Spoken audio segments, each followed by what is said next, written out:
Di sini saya akan menjelaskan mengenai hubungan antara negara di Amerika Latin dan Amerika Serikat. Yang pertama yaitu Amerika Latin. Wilayah Amerika Latin merupakan bagian dari benua Amerika yang sangat luas dengan variasi iklim dan keadaan fisik geografis yang beraneka ragam. Para ahli mengidentifikasikan lebih dari 30 bahasa suku asli Amerika dengan lebih dari 2000 dialek.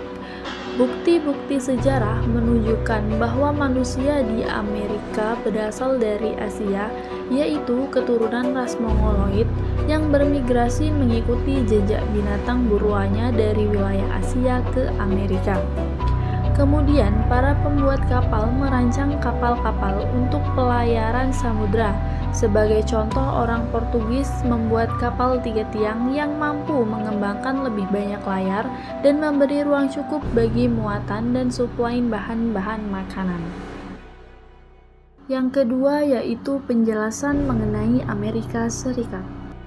Sejarah Amerika Serikat dimulai ketika pemerintah Inggris menyelenggarakan kegiatan kolonialisme terhadap ke-13 koloni yang berada di benua Amerika bagian utara.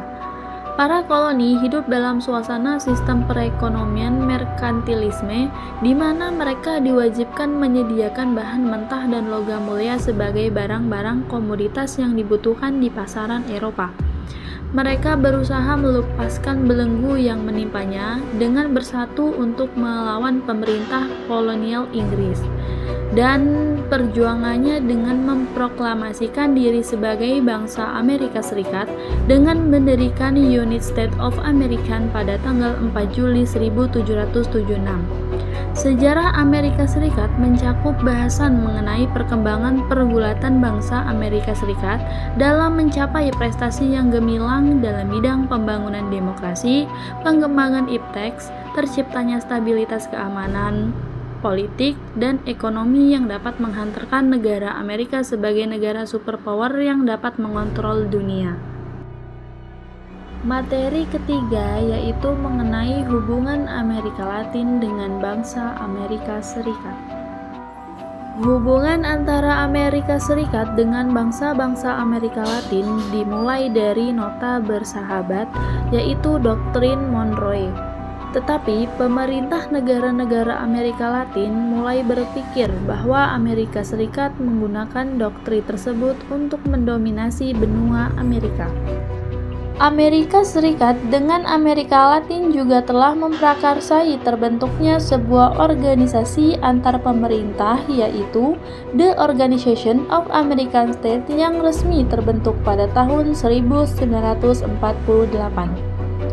Peran dari organisasi ini adalah untuk mengenalkan dan mempertahankan nilai-nilai demokrasi dalam sistem antar negara Amerika, di mana yang awalnya digunakan untuk menghindari pengaruh Amerika Serikat. Hal tersebut memiliki tujuan untuk menciptakan sebuah kawasan yang berintegrasi dan menjadi kekuatan ekonomi baru dan meminimalisir peran Amerika Serikat di dalamnya. Adapun faktor internal penyebab menurunnya pengaruh Amerika Serikat terhadap Amerika Latin yaitu disebabkan pasca terjadinya sebuah tragedi 11 September 2001 di New York. Setelah tragedi 9 November, Amerika Serikat lebih berfokus untuk menghilangkan aksi-aksi terorisme di bawah doktrin Global War on Terrorist oleh Presiden. Sehingga perhatian Amerika Serikat berubah menuju ke kawasan Timur Tengah yang ternyata sebagai tempat persembunyian dari para teroris. Faktor menurunnya pengaruh Amerika Serikat juga disebabkan oleh menyempitnya agenda regional Amerika Serikat di kawasan Amerika Latin yang hanya berfokus pada usaha memerangi narkoba dan menangani permasalahan imigrasi. Faktor eksternalnya yaitu terletak pada kehadiran negara-negara eksternal Amerika Latin yang memiliki pengaruh besar dalam kawasan. Setelah berakhirnya Perang Dingin, perekonomian Amerika Latin meningkat pesat dikarenakan adanya reformasi ekonomi yang diterapkan oleh Economic Commission for Latin America. Materi keempat yaitu mengenai babak baru hubungan Amerika Serikat dan Amerika Latin. Dengan menganalisis faktor kesejarahannya, pada dasarnya kawasan Amerika Latin tidak bisa lepas dari posisinya sebagai halaman belakang Amerika Serikat. Dari Amerika Latin, Amerika Serikat mendapatkan sumber bahan mentah untuk industrinya, dan ke Amerika Latin pula potensi pasar industri Amerika Serikat bisa diperluas. Dengan landasan doktrin Monroe dan aktualitas keadidayaannya, Amerika Serikat tampil sebagai aktor kepentingan dari luar yang paling dominan setelah negara-negara Amerika Latin mencoba menjauhi pengaruh dari Eropa. Adapun pengaruh kepentingan Amerika Serikat, yang pertama yaitu perwakilan diplomatik resmi, yang kedua lembaga bisnis swasta berbasis Amerika Serikat, dan yang ketiga yaitu agen-agen internasional yang didominasi oleh Amerika Serikat. Sekian materi yang dapat saya sampaikan, saya ucapkan terima kasih, semoga bermanfaat.